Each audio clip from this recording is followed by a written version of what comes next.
Gene Roddenberry gave me my first starring role in a series that he had before Star Trek, called The Lieutenant. And I was in Europe, and I got a phone call from my agent that said, "Come home, they're doing Star Trek."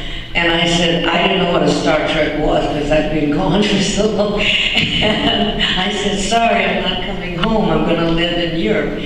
My agent called me and called me. I said, I'm not coming. I'm going to send for my young son, and I'm going to live in Europe.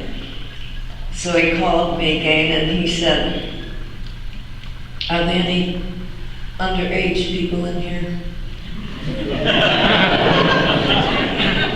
You get your little brown butt. He used a different word that started with me. And he said, if you don't get this series, you could be back on the plane. I'm sending a ticket for you now, and you can be back in a week. And I thought, okay, I'll come home, I'll get my son, and I'll be back in a week, because I'm not going to get it, you know. Nobody told me that Gene Roddenberry was doing it. He did save some money, because I had been back really quick, because he gave me my first job, you know, and first starring role in a previous show of his, and The Lieutenant, and like I said, and so surprised, he just assumed that I knew that it was a Gene Roddenberry production, because everybody in America knew, you know. Actors were coming from far and wide to audition, and apparently Gene kept saying, where is Nichelle Nichols? You know, she's in Europe. Well, tell her to get back here. I want her to come in. But he didn't tell me that he wanted me to do the role. They didn't say, come home, there's this great role for you. I had to go in and audition against some really wonderful actresses, and I still didn't know it was a Gene Roddenberry production because he hid. And so I read for it, and they said the person here was the director of the person, and he said, thank you, Miss Nichols, would you wait? And I said, surely, thank you. That means, you know, you're probably going to read against someone else. They're going to pick and choose. So he didn't say, you got it, you know, would you wait? So I went on and told the secretary that they said, asked that I wait. And she said, yes, I know. And she took me to a little room off the side. And I sat there and I waited, and I waited, and I waited. Whenever I go out for an interview, I always take a big book to read. She's going like this. And so I went into this little attic room and curled up on the sofa, and I was reading my book, and it was a really interesting book. It was a treatise on Africa called Uhuru.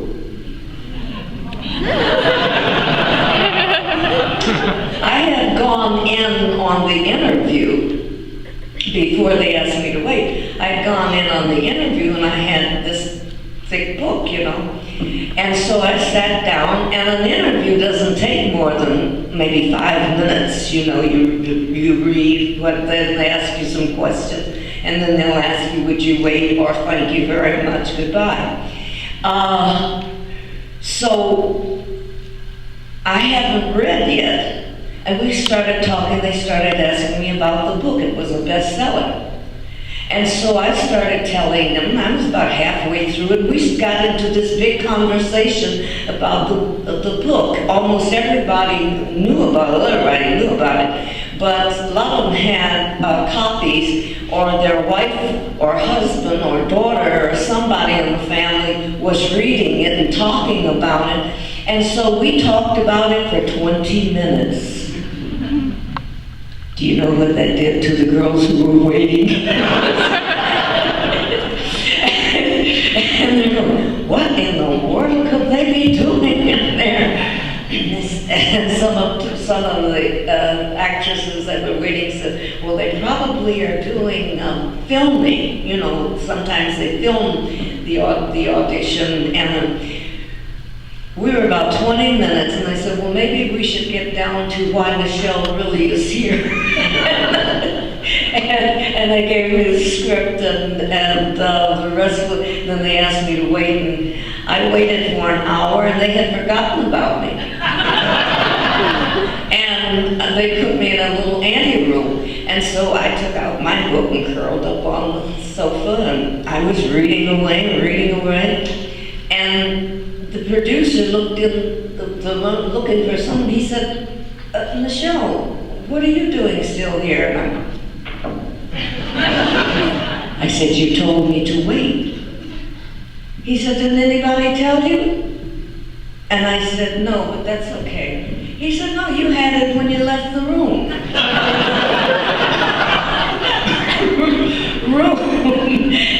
I said, okay. And he says, like, come on, let's go to lunch. I want to talk to you about that book. Bring the book. And the next thing I knew, Gene Roddenberry called me. After I went with this guy to lunch, the director, when I got back, they said Gene Roddenberry wanted to see you. So stopped by Gene's office. He says, he didn't know that I already now knew I had it, right? And he said, I want to talk to you about that book. And I said, okay. And he says, well, come on, let's go to lunch. And I'll two lunches and two. The first thing I did when I got to the restaurant was said, I'll have a vodka martini. And he said, make that too. And we got down to talking about the book. And he says, I love that name, Uhuru. He said, I'd like to use it in somehow with your character, but it sounds a little harsh, Uhuru. And I said, well, why don't you do a delineation of take it off the last word, word, and make it a, soften the U, get rid of the U and make it a Uhura. And he said, that's it. You just named yourself. Lieutenant Uhura. And by that time, the drinks had come and we clicked. And the rest was history. That's how she was born, from that book.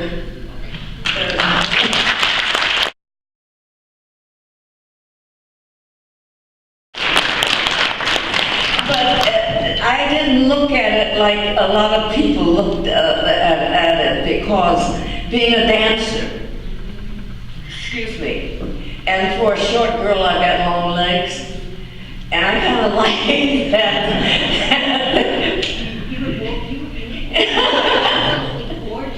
Thank you. But I thought in the 23rd century we might certainly be wearing it without any thought as sexy-ish, you know, it's just more comfortable. We can, he says, yes, but this is so, finally, he couldn't sell it, and one of his friends at 20th Century Fox said, Gene, I said, oh, I can't wait to read it, Gene, and finally read it, and he said, Gene, I hate to take Gene, says, yeah, I know, get it.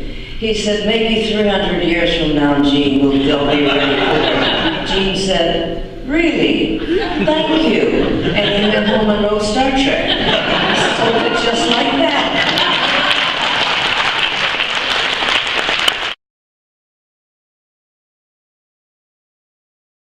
What was your favorite episode? My favorite episode? Probably Plato's Stepchildren. That was one of your groundbreaking ones. The Which the first interracial kiss on television. Oh, yes. Yeah, Plato's Stepchildren. Everyone was so concerned over that. And Gene did it anyway. The studios had came and said, "Are you crazy? You can't do that." And Gene said, "It's not now, it's 300 years old." He turned it right back around. And they said, "Oh, yeah, well, we'll try it." And they got so much, they got more fan mail than letters than they'd gotten in all the time. And Gene said, he was telling somebody about all this mail that came in. And he said, "I only had one dissenting letter. That all of the mail that Paramount was so afraid of, and they couldn't believe all this positive mail that came in about this first interracial kiss." And he said, "I only got one dissenting," was a man from the South who wrote and said, I'm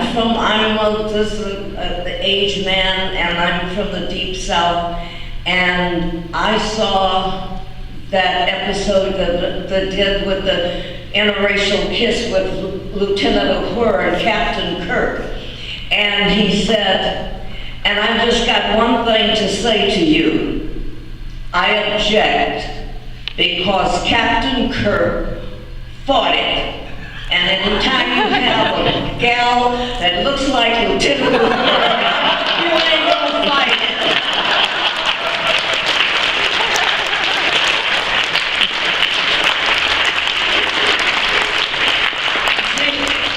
Gene sent me a copy of that letter. And I laughed till I cried. And he didn't tell me what it was. He wrote me and said, "I'm sending you this letter, Nichelle, for you to see the worst letter that I got."